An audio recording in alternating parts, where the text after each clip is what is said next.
Good morning. Welcome to another edition of Tech Tuesday by Delta Media Group.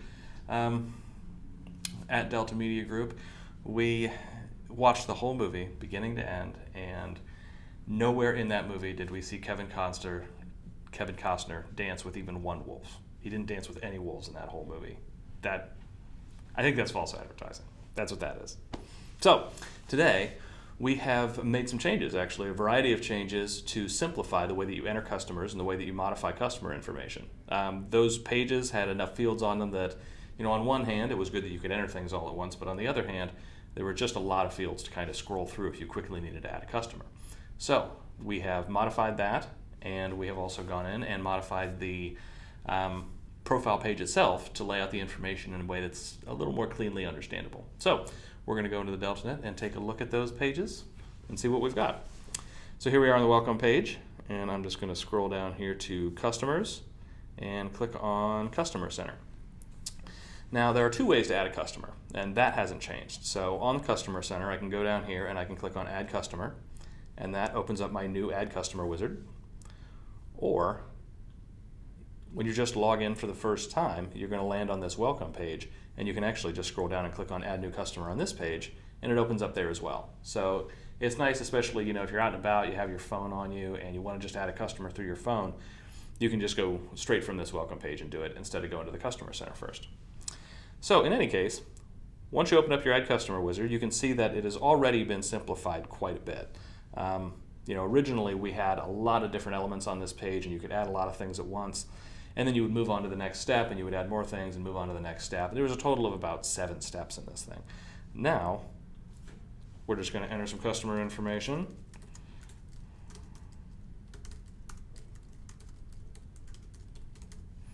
Buyer McBuying, that's a good name, right?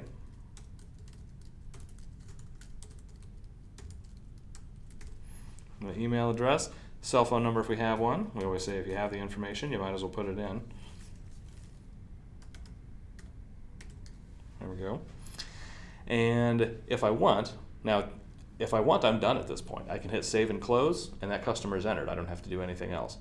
I can also hit Save and View Profile, where it should save this customer and then take me through to the profile page if I want to add any additional information. Or I have this additional customer information box where I can open that up, and I can add in a few of the still common but not as common as obviously name, first name, last name, and email address. So if I want, I can fill this information in, and again, I can hit Save and View Profile or Save and Close. So in this case, we'll Save and View Profile. It saves that account and takes me straight to their profile page.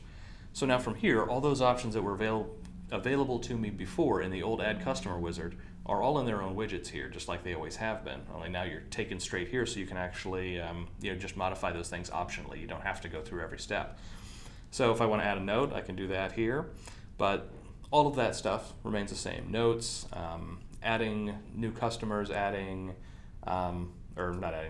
notes, adding saved searches, adding market watches, all that stuff hasn't changed. But what has is this profile widget here. So you can see in the profile widget already, it looks different. Email opt-out here is right at the top. The idea is that the most pertinent information is right at top.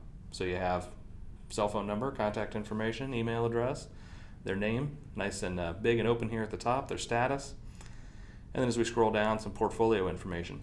The beauty of this widget now is even though there are a lot of fields available here for me to add to this customer, only the ones where there's something entered are actually visible. So I don't have to look through 50 fields to find the information I want. The stuff that's entered is here. Now if I want to add or change information, I'll click on Edit Profile, which is the same as before, but now the Edit Profile page is laid out in such a way that it's a little easier to understand and a little easier to kind of quickly find the fields you're looking for. So to start off, we have basic customer information. So name, email address, phone number, status, labels, and also their groups if you put them in any groups in your system here. So if I wanted to add them to Group A, I could just put that there. If I want to get to more basic information than this, I have a More button here, and that opens up their title, their display name, their password. If it's being displayed, it's probably not in yours because we're adding a secure auth to the customer accounts. Email opt-out information, and then birthday, anniversary, spouse, children information. All that's under this basic tab. Hit less, I can collapse all that. postal address information, so physical addresses. If I open that up, I have my envelope salutation first because the physical addresses is where the envelope salutation is going to be used when printing mailing labels, so that's why we put that there. And then below that you have their primary address.